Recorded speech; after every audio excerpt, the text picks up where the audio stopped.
I am so over Kickstarter watch brands. God, please, no! You see them pop up every day looking like some rebadged AliExpress special, and that's what I thought when I first heard about Helm. Here we go again, another unimaginative micro-brand mass-produced in Asia with very little care and no technical support. Imagine my surprise when some of you guys told me that people were waiting a year to get their hands on this watch. So my curiosity was piqued, and when I had the chance to trade for this Makco model, I took the plunge. And now that I have it on the wrist, I'm starting to understand the draw.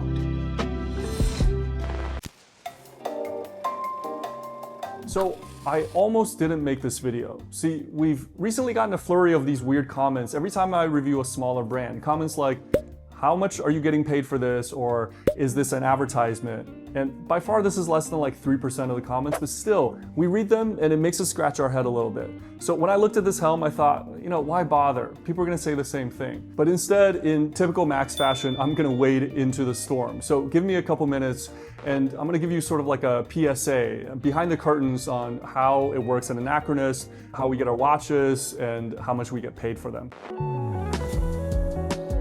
So there's basically 4 ways to get our hands on a watch. It starts with someone on the team saying, wow, that's a really cool watch, and then we think of a cool video idea, and then we go looking for that watch. We can either buy it or we can borrow it. And if we borrow it, we can borrow it from a friend who owns it or from the brand themselves. We usually return the watch once we're done, but sometimes the brand will say, you know what, hold on to it. Maybe it'll make it into another video down the line. Now, we don't accept money to make reviews because that's a line we won't cross for a conflict of interest. But we will sometimes have clearly stated sponsorship segments in our videos where money does change hands. And we've done sponsorships for Strap Habit, IFL watches, Namoki, and the like. Now you have to understand, at our level of production, we have multiple members on our team and people do need to get paid, but we do try to make it clear what's sponsored and what's not. So let me give you an example. I recently included a Trafford day tripper in one of my reviews. I saw the watch at Wind Up Watch Fair and met the owners, Nathan and Neil. I thought it was a really cool watch. The owners were cool dudes, and this particular model has a jump hour function sans the GMT, something that I've been thinking about for a long time, so making for a great daily driver. The watch was well finished, had an attractive design, at a fair price. And it turns out Nathan, he was a customer of my Zero Pass strap. So after we talked for a while, we decided it'd be cool to collaborate and pair my strap with their new watch launch. This was all stated for full transparency in the video. They did not give me any watches or money for this collab. I guess one thing I want to emphasize is that the first decision at the top of the chain is always, do we like a watch? It costs us enough resources to make one of these full-length videos that it doesn't really make financial sense to accept a watch for a review. Now, I've received watches in the mail from a brand, opened up the box, didn't like what I saw. No thanks. Please. No thanks. Put it right back in the box and mailed it back to them on my dime, and probably burned some bridges in the process. I can think of 2 brands that no longer talk to me. But that's just the risk that we have to take for integrity's sake. Why don't we just use promo clips to talk about watches to avoid all this? Well, I don't feel like I can give you an honest opinion about a watch unless I've had hands-on with it, I've had it on my wrist for a week. A lot of watches look good in pictures, but they wear weird or have some fatal flaw that you can't tell from these beautiful promo clips. Now, everybody on the Anachronist team don't do this as their full-time job. They do it out of passion first. So again, we have to really connect with the watch before we spend a whole week pointing a camera at it, editing the video, etc. What I can promise you is that we will continue to clearly state in every video if there's a sponsor, give our sponsors the limelight that they deserve, but make it clear what's a sponsor segment and what is not. Okay, that's enough of a tangent. Let's get back to the Helm Makco. Helm was founded in 2014 by Matt Cross. He was a product developer in the cycling industry and decided to switch gears and build watches. Helm watches are manufactured in China and really lean into the big diver aesthetic. Think SKX on steroids. They have a focus on quality and economic pricing. Now, Helm in 2014 launched the Vanuatu, and honestly, I didn't care much for the design, but with the Makco model, they really caught my attention. And that's because this design combines some of my favorite elements: from historical watch models. The dial has that 36912 Explorer/Ranger layout, which combines a sporty look but still allowing enough space for the dial to breathe. There are big luminous hands and a pop of red found on the tip of the arrow tip on the second hand. A round date window is discreetly found on the 430 with the color matched date wheel. This dial is stepped in the center, allowing the hour hand to be recessed. Now, I've seen this trick used by a few brands to achieve a more compact case. And that center section on the Makco features a wave pattern known as wagara, used in Japan on like textiles and the like. And this is a nod to patterns found in nature. This pattern is also repeated on the case back, laser etched into the background behind that Helm logo. Around the periphery of the face, we get a big sapphire lined bezel, which is outboard that extends the case about 1.5 mm. It's got grippy knurling and a 120 click ring. The sapphire insert is curved, creating a really nice dimension. Granted, this isn't like the most expensive feeling bezel action. It feels kind of hollow, but definitely serviceable at this price. Catching the Makco after dark is great. The Super Luminova shines through vintage painted patina on the hands and glows a bright green.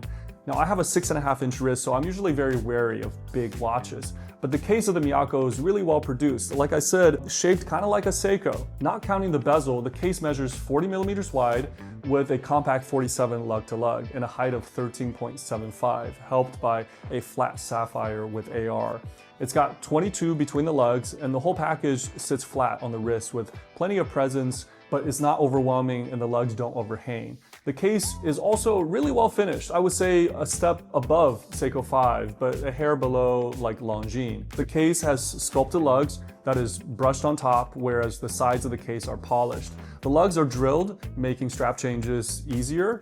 There is a screw down crown and 200 meters water resistance. Now, usually when micro brands tell you about water resistance, it's a take our word for it kind of deals. But Helm goes the extra mile to apparently test each of their watch cases to 125% of the rated water pressure to qualify for what's called the ISO 6425 standard. That is pretty impressive. It shows you the attention to detail. Makco is a Japanese island located off the northeast coast of Taiwan, and I guess that kind of is the perfect amalgam of the origins of this watch. It's got a Japanese movement housed in a Chinese-made case, and another sign that this brand is born out of enthusiasts is that you get not just a bracelet, but also straps in the box. The bracelet is kind of a mixed bag. I mean, it's sort of an oyster style with this big center link that has some polished edges to it. It's pretty solid. The clasp is firm. It's got some micro adjustments, no diverse extension. But if you look closely, the brushing kind of sucks. It looks like some kid did it with a Scotch-Brite pad. So, you know, this is, I mean, the problem, right? When you get down to this price, bracelets are oftentimes an afterthought. So I would say they kind of fell victim to the Seiko disease. But I've been really enjoying it on this blue canvas strap. The blue kind of accentuates the deep blue dial, and the contrasting stitching and rough texture really kind of brings out the outdoor nature of this watch. I was initially a little disappointed because the buckle looked naked, but later I found that it was actually laser etched Helm underneath. Very clever. I always say micro brands should never forget to have fun because you don't have 100 years of history to fall back. So you have a lot of freedom to kind of lean into fun designs. And this Helm really kind of strikes that balance. The watch runs a Miyota 9015 movement, which is their higher end, thinner 3-hand offering with hacking and hand winding and 42 hours of power reserve, and rated to -10 to +30 a day. Available with a gray or this deep blue dial with or without a date, the Makco is one of those watches that just kind of makes you smile. You put it on, not worry about it. You can put it on the leather, and with that dark face and sapphire crystal, it might be able to masquerade as like an evening piece. But this watch really is more at home in the outdoors or at the beach. It's a watch that you can throw around, not worry about scratching up. One of those great daily drivers. And for $375, I kind of understand why people are queuing in line for this longer than Rolex. Now, cross-shopping with the Helm, I think you should look at Notice, who also employs that stepped dial trick in their Sector series. I like the Sector Pilot, Sector Deep. Jody's brand Erebus also comes to mind. The Origin model is a diver heavily inspired by the Tudor Pelagos. priced about the same as the Helm. Lastly, of course, you have to talk about Seiko, specifically the Seiko 5 SRPL line, which is like a replacement to the SKX. Here you're getting a much bigger name, but you're losing things like sapphire crystal, a screw down crown, and you're only getting 100 meters of water resistance. But guys, what other small brands are offering this much value and checking off this many boxes for like $400?